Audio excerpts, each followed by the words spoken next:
Hi guys, just a quick video for you today. I'm going to be decorating a pumpkin shaped cookie. First of all, I've used the same cutter that I used for creating the cookie to cut out a thin piece of fondant or sugar paste. I've then added lines to it using my Dresden tool. So the pointy end of my Dresden tool I'm pressing reasonably firm to get a nice deep line, but not so firm that I snap the cookie. Just so it looks a bit more pumpkin-like. Apologies if you can hear my dog in the background. He's currently licking his foot. Just make sure you've put a line up near the top where the stalk is, dividing the stalk from the main body of the pumpkin.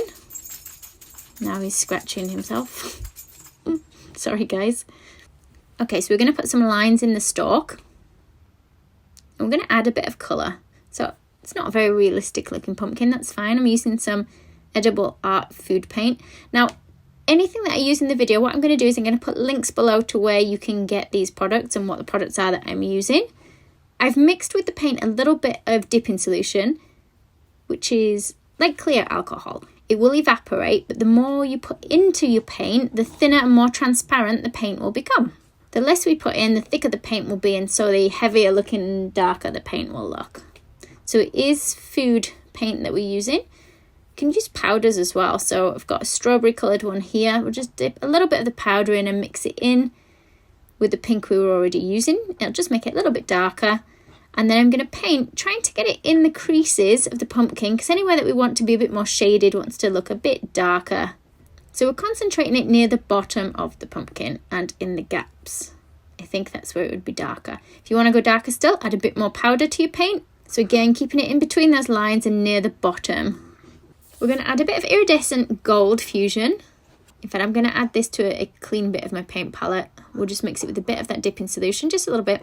It will have a slight gold tint to it, will this one. I don't know how well it shows on camera, but I can see that it has got a bit of gold. I think it probably doesn't show as well on screen for you guys. So you don't want to cover it everywhere, just put a bit near the top of each segment. And you can change the colour of the stalk bit to whichever colour you like. I'm going to add a bit of gold leaf to it now, I think. So it comes in little sheets like this. I've been using one earlier on my other cookies that we've been doing, so that's why it looks a bit scruffy, but just gently press. So because I've painted on the cookie, it's still a bit damp and this gold leaf will stick. So it is edible gold leaf that I'm using, okay? It's important that it's edible when you're putting it on your cookies. And then what we're going to do is we're going to add some sprinkles as well. Now, I couldn't decide on just one pot, so I've got out several selection pots of sprinkles and I'm going to put a few from each one. I wanted a selection of like different pinks and maybe if I can find something gold to go on there. Let's stick with pink at the moment. I'm not sure where my gold sprinkles are. Again, remember guys, I'll put links to all these different things below the video so you can see what it is that I've used. So a few of the little tiny pink ones will go on there as well. If your cookie has started to dry out from the paint, you might find the sprinkles don't stick as well. So you do need to get the sprinkles on while it's still a bit damp. Added a few gold ones as well. There we go, there's our pink one. Let's have another go in a different colour. Let's try blue this time. So we've gone for a pastel blue. We're going to put those lines in exactly the same way. Some lines in the stalk. Going to use a bit of blue. I've got sky blue here. It's not that dark, this one, so we'll see what it looks like. It might be that we have to go a bit darker. So I can see there's a bit of difference between this and the colour fondant underneath, but I think I'm going to probably go a bit darker still. I don't want too much, this one's quite bright, so we'll mix it with the previous colour. Again, trying to go down those lines and keeping it sort of more heavy near the bottom of the pumpkin where it would be more shadowed. Add more blue, the darker you want to go, so we're adding more of that blue powder. I'm going to darken the stalk as well. So this time, instead of the kind of pearlized gold, I'm going to use the Shell Nacre blue, which is a fractal one, to add a bit of shine.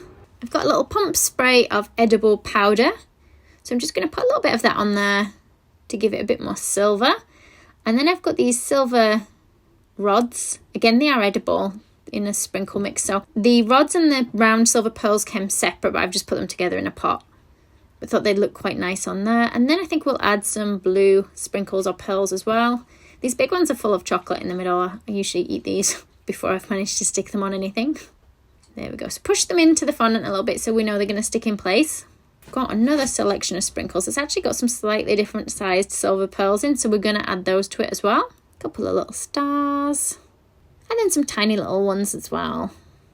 think we've got some white and silver ones, see if we can get them on there. And guys, you can do this in as many colours as you like. So I tried to make a few in a different variety of colours. Thanks for watching, guys.